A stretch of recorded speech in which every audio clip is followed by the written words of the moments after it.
जय श्री कृष्णा। राधे राधे। आज हम 10वें अध्याय का पान कर रहे हैं। मैथिल बोला, हे ब्राह्मण, आपने कामदेव की स्त्री गति का चरित्र सुनाया। अब कृपया अशून्य शयन व्रत धारण करने की विधि कहिए। इसमें क्या दान होता है, कैसे पूजन किया जाता है तथा उसका क्या फल होता है। यह सुन श्रुतदेव कहने लगे, हे राजन, इसका विधान श्री हरि भगवान ने लक्ष्मी जी से कहा था। वह सब मैं तुम्हें सुनाता हूँ, जिससे श्याम वर्ण लक्ष्मीपति जगन्नाथ संपूर्ण पापों को नाश कर प्रसन्न हो जाते हैं। हे महीपते, सोने व चांदी की मनोहर मूर्ति बनवावें, पीताम्बर धारण करा सुंदर वनमाला से सजाएं, पुष्पों और सुगंधित द्रव्यों से पुरुषोत्तम भगवान का श्रावण शुक्ला द्वितीया के 4 मास तक प्रतिदिन पूजन करें और ब्राह्मणों को शैया दान वस्त्र दान करें और ब्राह्मणी सहित भोजन करावें। फिर मार्गशीर्ष आदि मासों में पूर्ववत रक्त वर्ण हरि भगवान का रुक्मणी सहित ध्यान कर पूजन करें।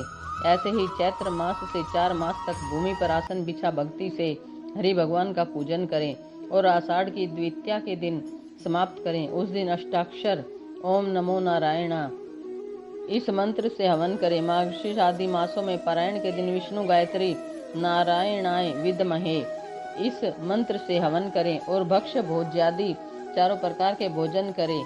और चैत्रादि मासों में सहस्त्र शीर्षा इस पुरुष सूक्त मंत्र से हवन कर पंचामृत खीर घृत पक्का मालपुआ भोग के लिए करावें और लक्ष्मी नारायण को स्नान करा बीच में श्री कृष्ण जी की सोने व चांदी की मनोहर मूर्ति रख भोग लगावें।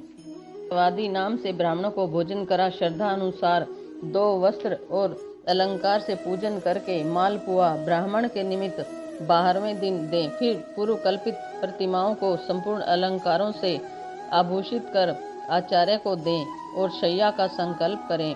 ऊपर लक्ष्मी नारायण का विधिवत पूजन करें। कांसे का पात्र दे और ब्राह्मणों को भोजन करावें।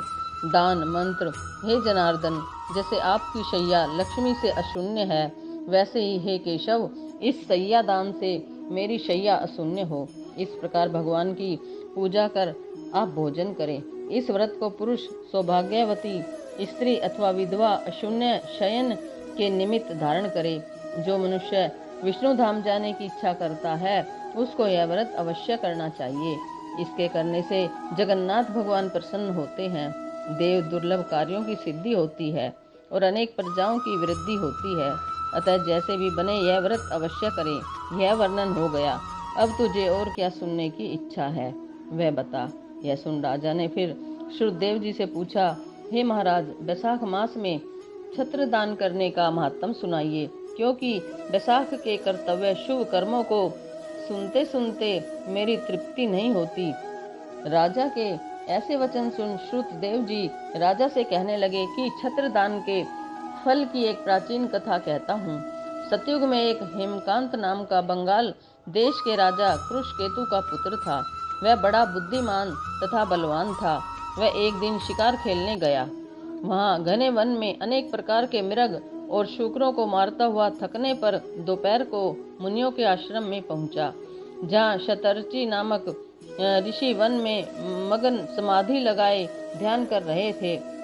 इससे उनको पता न चला कि आश्रम में कौन आया है। अतः ऋषि ने उठकर राजा का सम्मान नहीं किया, जिससे क्रोधित तो राजा उन्हें मारने को उद्यत हुआ।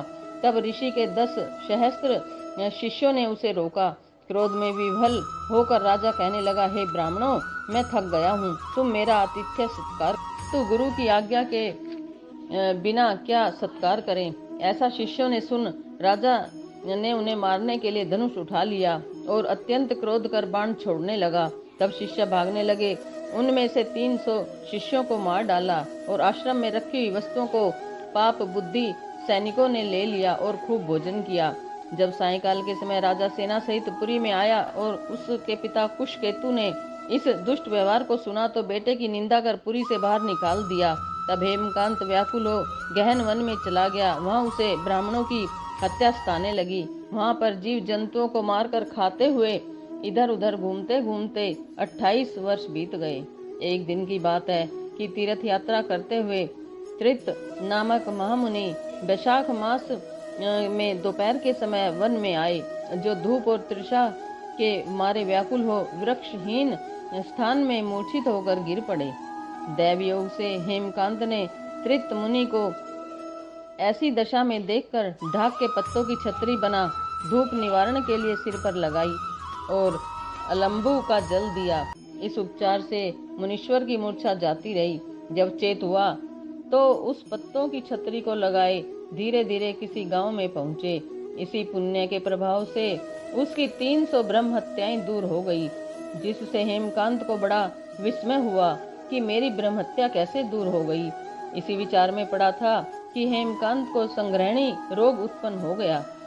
भगवान की आज्ञा पा विश्वक्सेन हेमकांत को साथ लेकर कुशकेतु के पास गए और जो बात विष्णु भगवान ने कही थी वह सभी उसको बता दी, जिसको सुनकर कुशकेतु ने पुत्र को सिंहासन पर बैठाया और स्वयं अपनी स्त्री सहित वन में तप करने चला गया। तब राजा हेमकांत ने बैसाख मास में कहे सब शुभ धर्मों को किया, जिसके करने से जितेंद्रिय दयालु सर्व संपत्तियों से युक्त पुत्र पौत्रादि से संपन्न हो संपूर्ण भोगों को भोग कर विष्णु लोक को गया। बैसाख मास के धर्मों से अधिक कोई धर्म पापों के नष्ट करने वाला नहीं है और वह सुलभ तथा धर्म अर्थ काम मोक्ष रूप पुरुषार्थ चतुष्टर्थ का दाता है। बोलो माधव भगवान की जय, विष्णु भगवान की जय। राधे राधे।